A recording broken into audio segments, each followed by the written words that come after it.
Hello guys, welcome back to Big B's Corner. This is your boy Skippy. I'm your boy BP right here.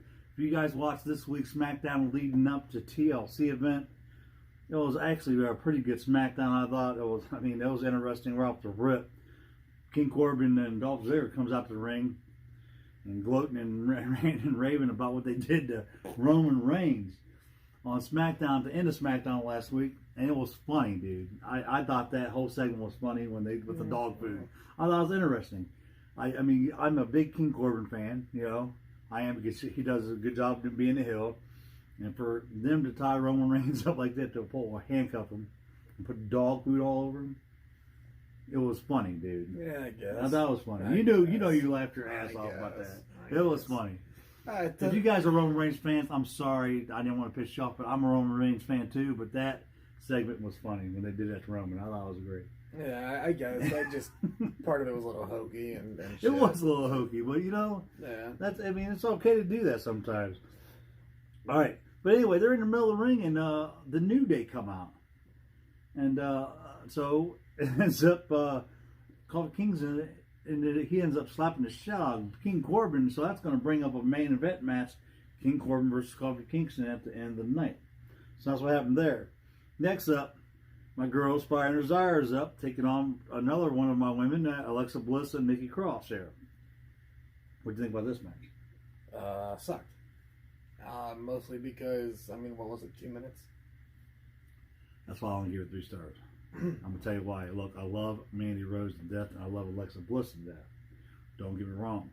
I love these women with a passion, and I want to be able to give this women fucking like 4 or 5 stars every time they're wrestling. But I can't do that when the matches ain't that damn long, when it doesn't make no sense. You know, I don't understand. I was hoping when it started, like, hey, maybe they're going to finally push this women's tag division. You got 2 of the women's tag teams, and it was a 2-minute match. And don't get me wrong, I'm happy that Alexa and Nikki won. I'm a fan of Alexa more than anybody. Oh yeah, definitely. I am a big fan of Bliss and Rose. I don't know exactly what they're doing with these women. I hope things get better, like you said, dude. Yeah, and that's the only reason why I gave it 2.5, 3 stars. I was hoping to get more personal, and maybe we could get like a women's chairs match at TLC, Mandy and Alexa, or something cool. Yeah, why? See, you got like 6, 7 matches in TLC, and you got half the roster on Raw and half the roster on SmackDown. Not even in this event, dude. Yeah. I don't understand. I don't know. It's just for weird. me, the disappointing part is like Ricochet. He doesn't have a match. And I'd love to see him do anything with a ladder. Really. Can you imagine that? Money in the Bank is coming up. And something else I want to talk to you about. That just reminded me about something here in a little bit. But anyway, next up, man, we had a tag team match. My boys, the Revival, your boys too, going against Ali and Shorty G here. Hold on. Before we talk about this match, let's talk about the epic fall. Clown. Dude, really, Dash? Dude. Dash this dude, Wilder. He comes out and it's like he slipped on banana peel. What the heck happened? If you look, was it on purpose or what? How he comes out backwards, like he was walking backwards. And that new stage, the way it's designed, it was like curved. He tripped over the stage. That was funny. And he took it like a man, like he's laughing about it. And he goes, "I just fell." Right. That was pretty funny. Corey Graves' commentary is great. Like, look, he's not even taking it serious. Or so, I can't remember what Graves said, but Graves just helped sell it. It was funny. But yeah, back to the match. Yeah, well, anyway, I give this match 3.5 stars because I like the Revival, and I like Shorty G and Ali, but the Revival is my team, man. And so they ended up winning this match. I thought it was a pretty good win. It was pretty slick how they did win the match. Ali coming off the top rope into the shatter machine, man. Yeah, that was pretty crazy how they did that. I like Shorty G and Ali, but I don't know why this is a tag team. It's just like they have nothing else to do. Why Cesaro and fucking Shinsuke? Yeah, but I can understand them a little bit because of Sami Zayn.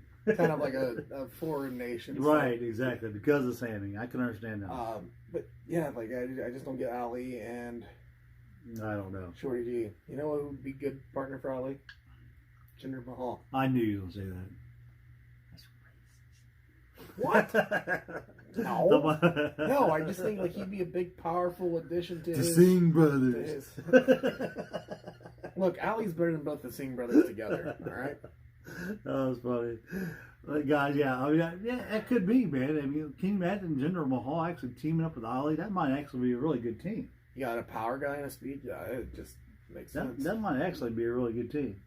Next up, guys, I'm sure you guys really don't care about this match. I really didn't give a shit about it.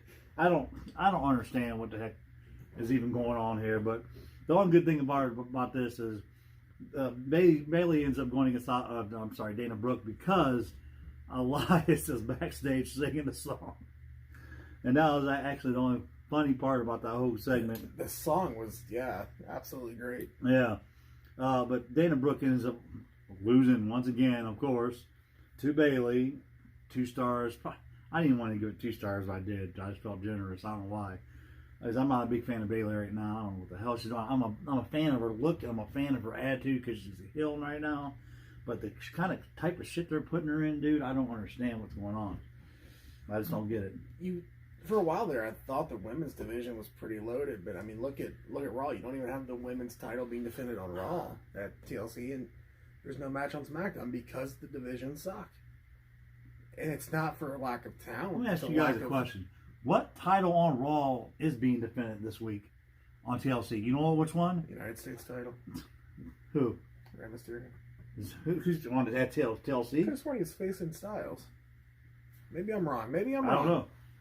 I'm going to tell you the only title match I know of is the Tag Team Championship match, and that's to be announced. They don't even know it all. It's an open challenge. It's open challenge. Brock Lesnar ain't defending his title.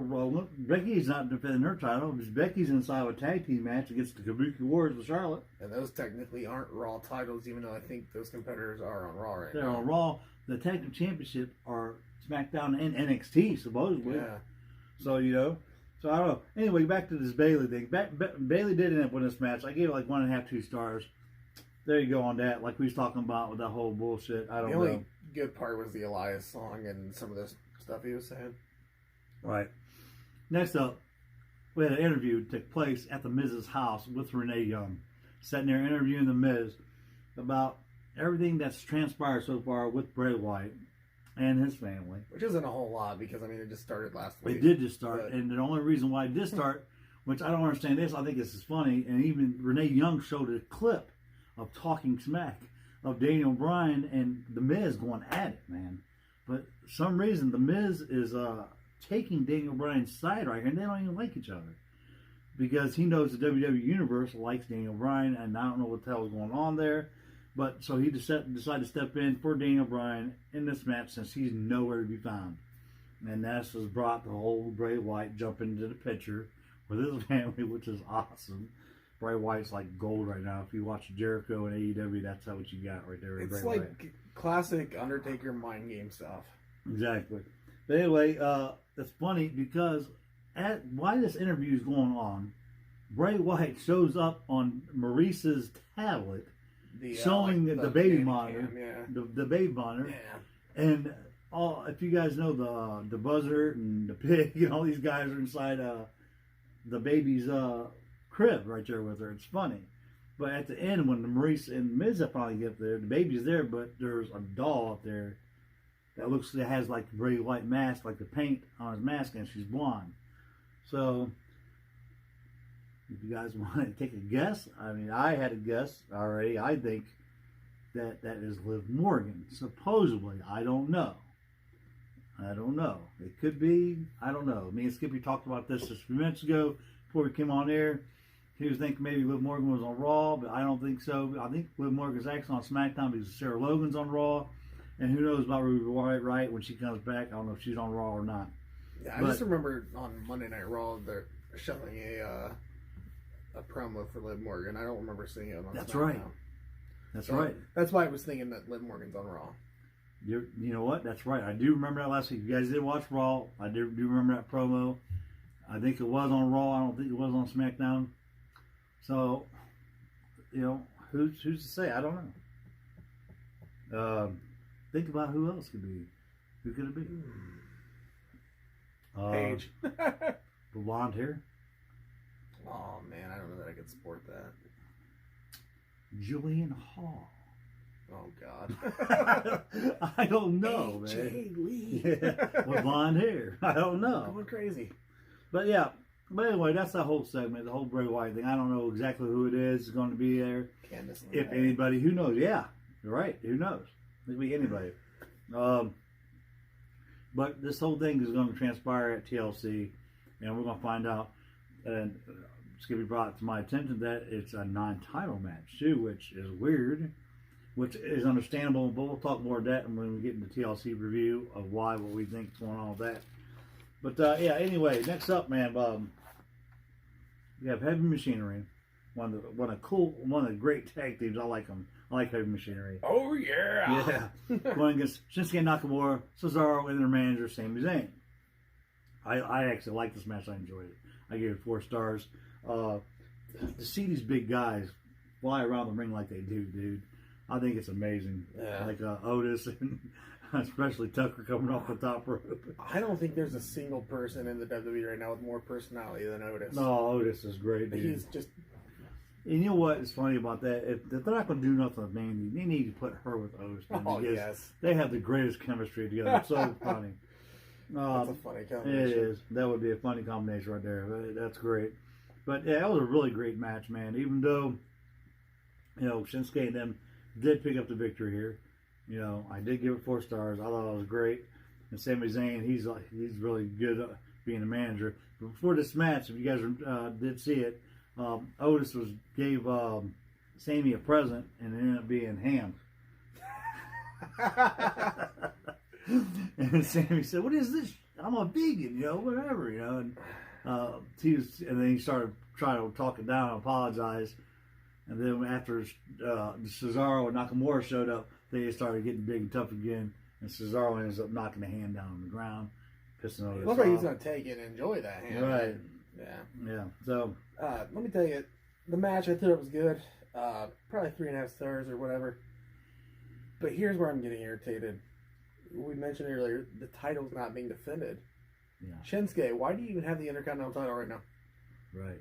I did read somewhere that he was supposed to defend against Braun Strowman, but Braun Strowman's nursing a back injury.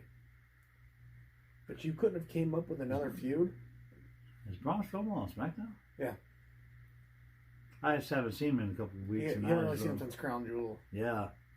But yeah, he's supposed to be on SmackDown, and from Okay. what I read, he was supposed to have a title match with Shinsuke here soon, but right now he's injured.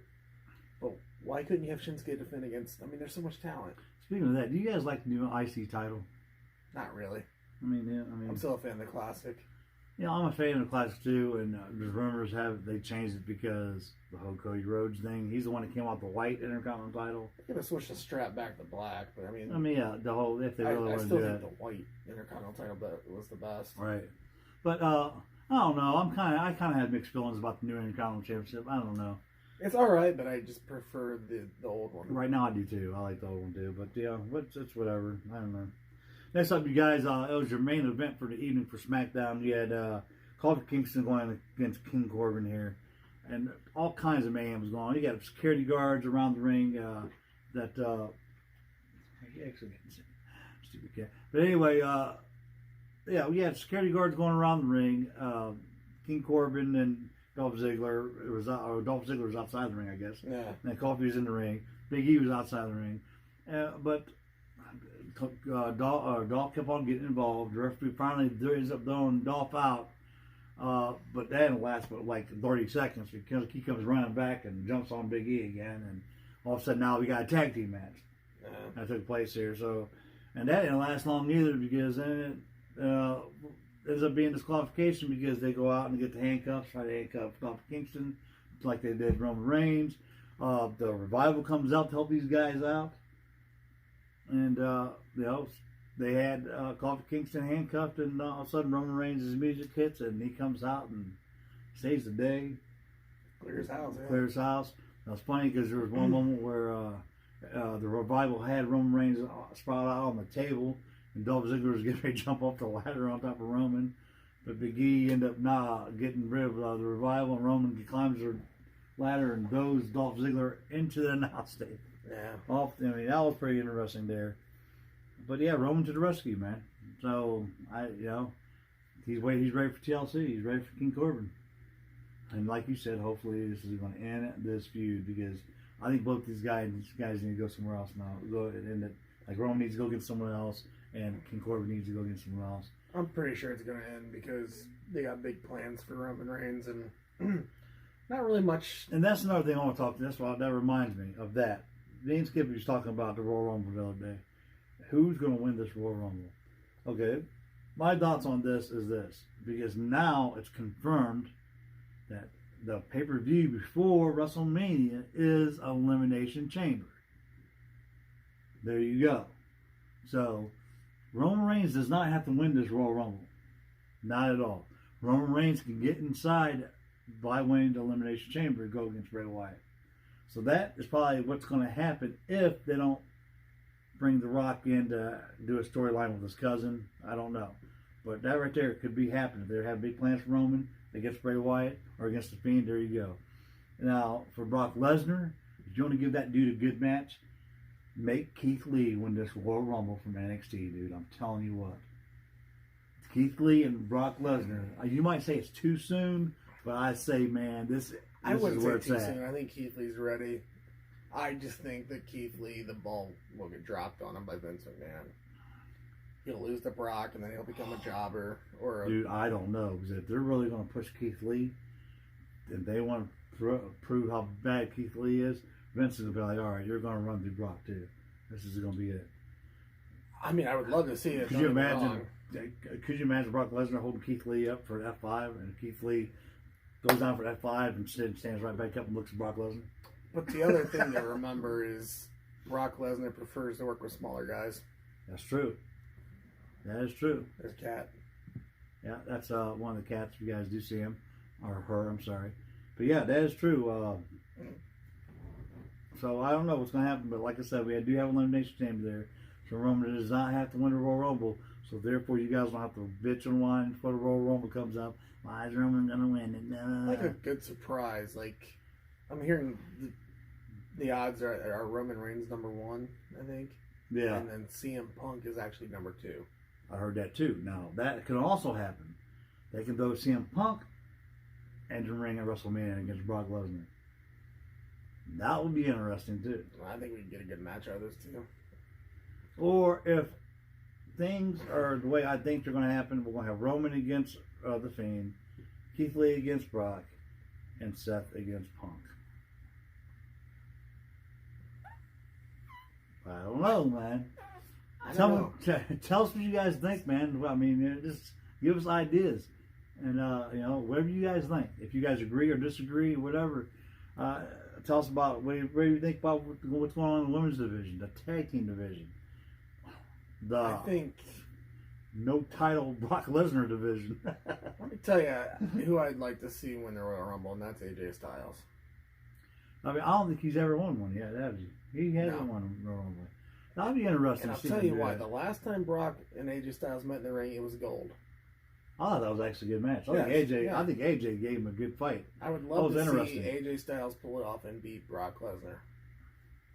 Hey, it can happen because you know why? Also, if Brock wanted to take a break from WWE after this WrestleMania, they can go ahead and make AJ Styles a Paul Heyman guy. Can you imagine that? But and another thing, like Paul Heyman can manage the whole OC. You remember AJ Styles carried SmackDown when it was actually very entertaining. And I can't disagree with that because he really did.